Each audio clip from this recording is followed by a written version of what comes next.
Nous sommes même pas un peu forts. Franchement, je suis dégoûté. Comment à l'extérieur, on est aussi nul que ça. Que ce soit face au Real Madrid dans le jeu, on était paumés. Même aujourd'hui, Crystal Palace, il méritait au moins d'accrocher le nul. Et on arrive quand même à s'en sortir en gagnant 3-0. Franchement, c'est n'importe quoi avec un doublé d'Erling Haaland et un but de Phil Foden. À Skip, ils ne peuvent pas jouer ensemble. À Skip, ils ne peuvent même pas se blairer. Mais continuez à parler, allez-y. En tout cas, eux sur le terrain, c'est deux frères.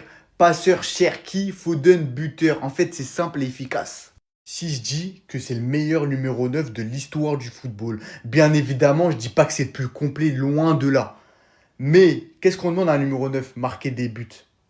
Et dans ce secteur-là, pour moi, il n'y a aucun meilleur numéro 9 qu'Erling Braut Haaland, à hashtag le cyborg, en fait, dans tous les cas.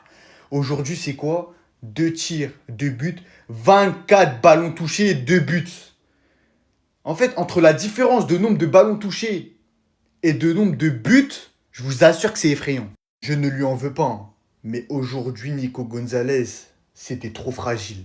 Non, faut le dire parce que il y a plein de moments, les pertes de balles qu'il faisait dans la défense, ça a amené beaucoup les joueurs de Crystal Palace vers l'avant. Et franchement, sur ça, on était en difficulté. Personnellement, j'appelle ça un duo. Nunes, Erling Haaland. Mais les gars, c'est tellement fort. Nunes, quand il centre, Erling Haaland à la retombée. Je vous assure comment je kiffe. Nunes, de toute façon, je vais faire une vidéo sur lui, c'est sûr et certain. Parce que ces derniers temps, ce qu'il montre en tant que latéral droit, sachant qu'à la base, c'est un milieu de terrain, c'est du jamais vu. La vérité, bon, du jamais vu, j'abuse. Mais il peut faire partie des meilleurs latérales droits du monde à l'heure actuelle. Et après ça, t'as Gianluigi Donnarumma qui comble notre défense. Franchement, il n'y avait rien à dire. Encore un clean sheet aujourd'hui. Mais qui es-tu? On a tellement souffert avec les Ederson en 2022-2023, j'ai pas oublié. Surtout face à l'Inter. Mais là, Donnarumma, il nous dégage une telle sérénité que vraiment on peut être que fier de lui. C'est bon? Vous commencez à avoir la vision sur Matheus Nunes ou vous êtes toujours dans le déni en fait? À la base des bases, c'est un milieu de terrain. Guardiola l'a mis latéral droit parce que déjà, on n'avait pas de latéral droit de métier et en plus de ça, il n'a pas acheté Matheus Nunes pour rien. Parce que Nunes au milieu de terrain, on le sait tous, il jouerait jamais. Genre vraiment. Mais ce qui nous inquiétait, c'était plutôt sa défense. Parce qu'offensivement, en vrai de vrai, je me suis jamais inquiété parce qu'il a toujours été bon. Et voici la preuve. Il enchaîne passe D sur passe D pour Erling Haaland, ses centres au deuxième poteau, Haaland qui met la tête.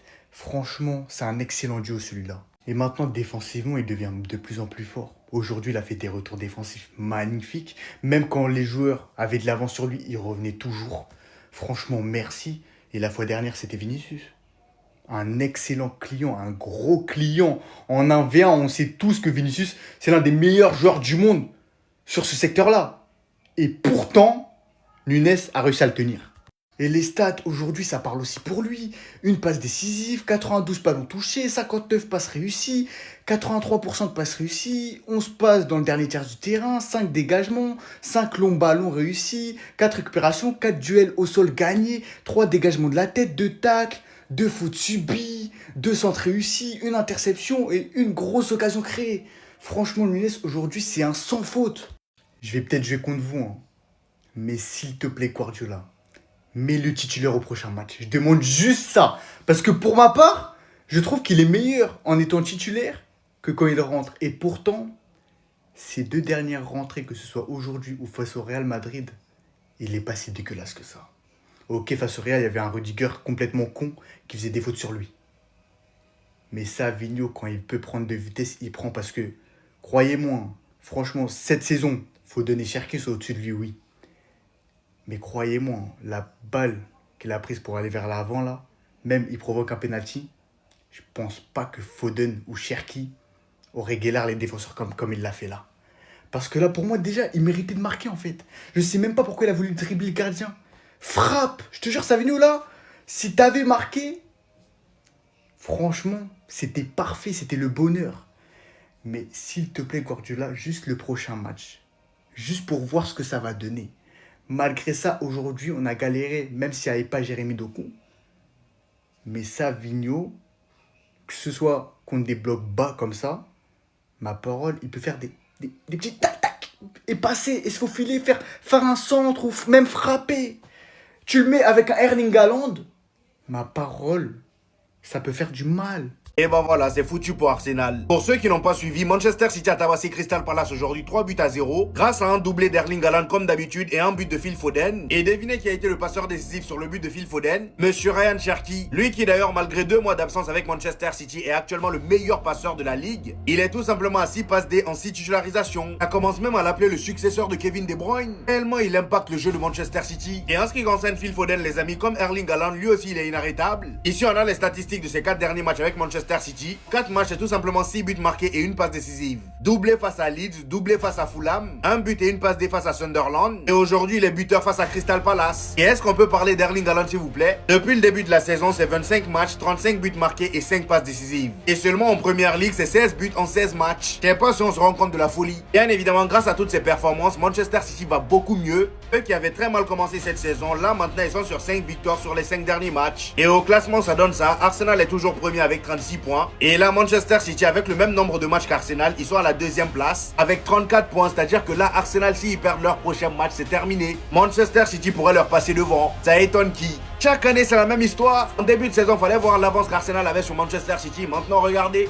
Je veux rien savoir. Titulaire à la Coupe du Monde, écoutez-moi bien. On parle de la Première Ligue, on parle du championnat dans lequel actuellement il figure meilleur passeur, avec 6 réalisations ayant été absent 2 mois. Je parle même pas du fait qu'il envoie que des caviars. Ils sont tous en train de se régaler de l'avoir dans leur équipe. Non, parce qu'il faut qu'on parle de ce qu'il offre à Foden encore. Quand son équipe a besoin de tuer le match, grande prise de responsabilité, il commence à s'enfoncer. Vous le connaissez, hein. À 1, à 2, personne pour l'arrêter. Jusqu'à réussir à se défaire. Il lâche le ballon à Foden pour que celui-ci puisse trouver un angle de frappe. Et ce qui est impressionnant, c'est que même sans le ballon, il arrive quand même à prédire. Pour Foden, qui depuis son retour enchaîne nettement en continuité de ce qu'il nous propose, des buts vraiment incroyables. Haaland on connaît, hein, sans façon. Faudra faire les comptes bientôt entre lui, Mbappé et tout. Mais là, 27 matchs, 35 buts, 5 assists, même un but de plus. Ce fou vient de marquer un penalty. En fait, qui va pouvoir l'arrêter? Il continue sur sa lancée à littéralement casser toutes les statistiques, tous les records. Ça peut être encore beaucoup mieux, hein, mais il est clair et net que Manchester City, ça commence quand même bien à revenir. On connaît Palace en plus, le déplacement il est un petit peu complexe. Mais là, ils ont tout pour eux. S'ils restent sur cette lancée, sur cette motivation, sur cette détermination, en accordant beaucoup de confiance à Ryan Cherki, qui arrive quand même à prendre un grand rôle, à vraiment distribuer tout ce qu'il faut, ça peut aller que dans leur sens en fait. C'est moi ou il est en train de devenir bon là? Non, peut-être c'est moi, hein, mais j'ai l'impression que Savinho est enfin en train de redevenir brésilien. Ça fait 2 matchs d'affilée où il nous fait 2 très bonnes entrées, il faut le dire. Son entrée face au Real Madrid mercredi, elle nous a fait énormément de bien. Il a refait un peu respirer l'équipe, il a porté le ballon, il nous a créé quelques occasions, même si sur le dernier geste c'était compliqué.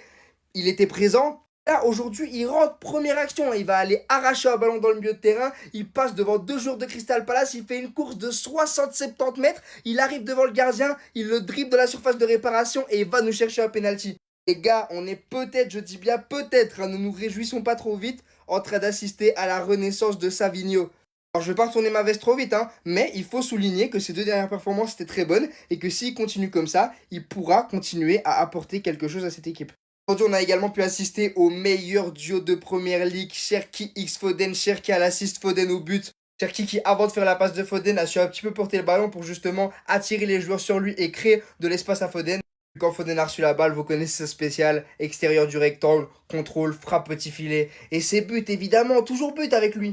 En tout cas, belle perf de nos joueurs aujourd'hui. On a quand même senti l'absence de Jérémy Doku, surtout en première mi-temps. Mais malgré tout, on a quand même su faire la différence, surtout devant les cages, être réaliste et ne pas concéder derrière. On l'a fait à la perfection et on s'en sort avec un 3-0 à l'extérieur face à Palace. But! C'est ça qu'on veut de l'attaquant, non? Non, j'en sais plus assez ça. Faut faire des fautes de frappe, des serpents. Erling Haaland d'aujourd'hui, c'est mythe dans le jeu, 2 occasions, 2 tirs, 2 buts. Que demander de plus? Non, en vrai de vrai, que demander de plus? Moi, ça me va, hein. Il peut même faire le pire match de l'univers. Tant qu'il marque ses buts, je prends et je demande rien d'autre de plus. Je pense qu'on réalise pas la chance qu'on a d'avoir un attaquant aussi puissant, aussi chirurgical, capable de marquer un but à chaque demi-occasion qu'on lui donne. Aujourd'hui, l'attaque, c'était vraiment compliqué, surtout la première mi-temps où on a énormément ressenti l'absence de Jérémy Doku. Personne offensivement qui était capable de nous apporter cette créativité, capable de nous faire une différence, de vraiment nous apporter du danger. Nos milieux de terrain, c'était vraiment compliqué, ils avaient du mal à approvisionner nos attaquants et malgré ça, tu lui as donné une seule occasion première mi-temps et il a été de marquer ce but sur cette occasion. Cette occasion, elle lui vient tout droit de Matheus Nunes qu'il va vraiment falloir commencer à respecter. Le frérot, on l'a énormément critiqué, hein, mais faut se le dire, cette saison, il a changé de dimension. Même si défensivement, on sent que parfois il a encore quelques lacunes, faut se le dire, ça n'a rien à voir avec les années précédentes. Offensivement, il a un apport tellement important, les gars. Franchement, aujourd'hui, j'ai même envie de vous dire que première mi-temps, c'était lui le joueur le plus dangereux offensivement côté Manchester City. Hein. On avait besoin d'un latéral droit. On peut pas décider de ne pas en acheter un cet été, mais c'est pas grave parce que cet homme est en train d'assurer ce poste tel un patron.